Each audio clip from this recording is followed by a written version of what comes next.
What is the Sail and Sign card? So this is a plastic card with a magnetic strip that has your name on the front, as well as something called a folio number. This is like your account number. This card serves a couple of purposes. They take your picture when you check in, and they associate that electronically with the card. Your picture does not appear on the card, but whenever they swipe your card on their computer terminal, your picture will come up, so they can make sure that the right person's using the card.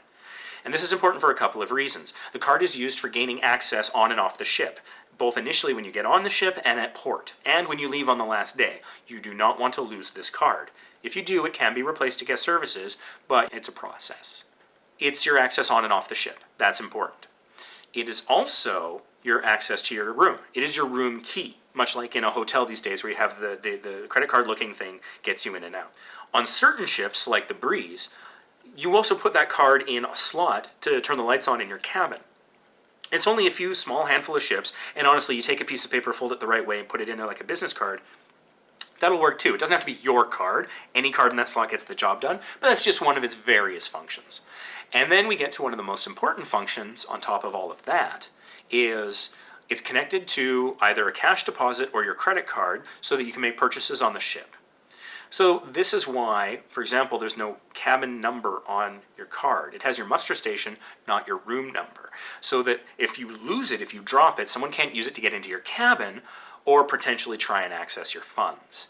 Now, it is tied to your picture, though, so that should help prevent that as well. So if you want to get a drink, you present that card. You want to book an excursion at the desk, you present that card. By and large, you pay for everything using your Sail and Sign card. Please, please don't take your credit card anywhere on the ship. The first thing I do when I get on the ship, I get into my cabin, I take the credit card. Well, actually, I put my whole wallet in somewhere that's locked. I might put it in the safe, or I can put it in my locked luggage. But walking around the ship, you only need your Sign and Sail card, maybe your cell phone, and maybe a couple of single dollar bills, or fives, maybe tens. Nothing much more than that. Maybe a 20. Because if you go and you go up to the bar and you bust out your credit card, they can do nothing with it.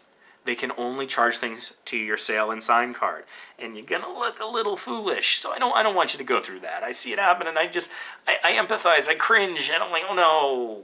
And so really, don't take out your credit card on the ship ever. No one can use it. And my recommendation for the Sail and Sign card is to not use a cash deposit, but to tie it to your credit card. If you do the cash deposit and you need to add more, you have to go wait in line at guest services to do that. To get money off of the account at the end that you haven't spent, you have to again wait in line at guest services. That's time you should be enjoying your trip, not waiting in a line to handle cash. It's much more stress-free if you use your credit card. Yes, they will put a hold, a pre-authorized claim on your card of $100 or $200 or however much, depending on how long your sail is. So account for that. But anything you don't spend, those available funds will be freed up within a few business days after the sailing.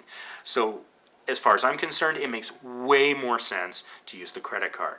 Why do you carry some cash, though? You might want to carry some cash for tipping purposes. For example, and we've said this before, but if you're in the piano bar and they play the song you like and they do a good job, throw $1 or $2 into the jar. If you're in the atrium and the guitarist plays your song or does a good job, a little tip in cash. Those are places where cash is appropriate.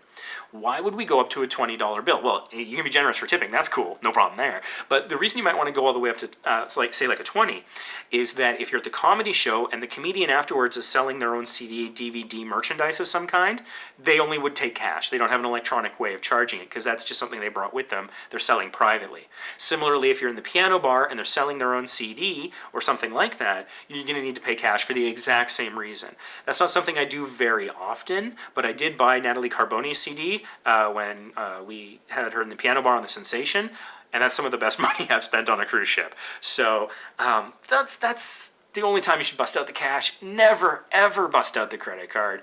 And hopefully that kind of gives you an idea of what the Sail and Sign card is. In hotel parlance or resort parlance, you charge to the room. On the cruise, you charge on your Sail and Sign card. So that's what that very core function is. The color of the card indicates your loyalty. Your first time is blue, your second time is red. 25 days sailing, you get the gold, and on from there. I really don't want to be one of those guys that asks you to subscribe. So can you that way I don't have to ask. Everybody asks. I don't want to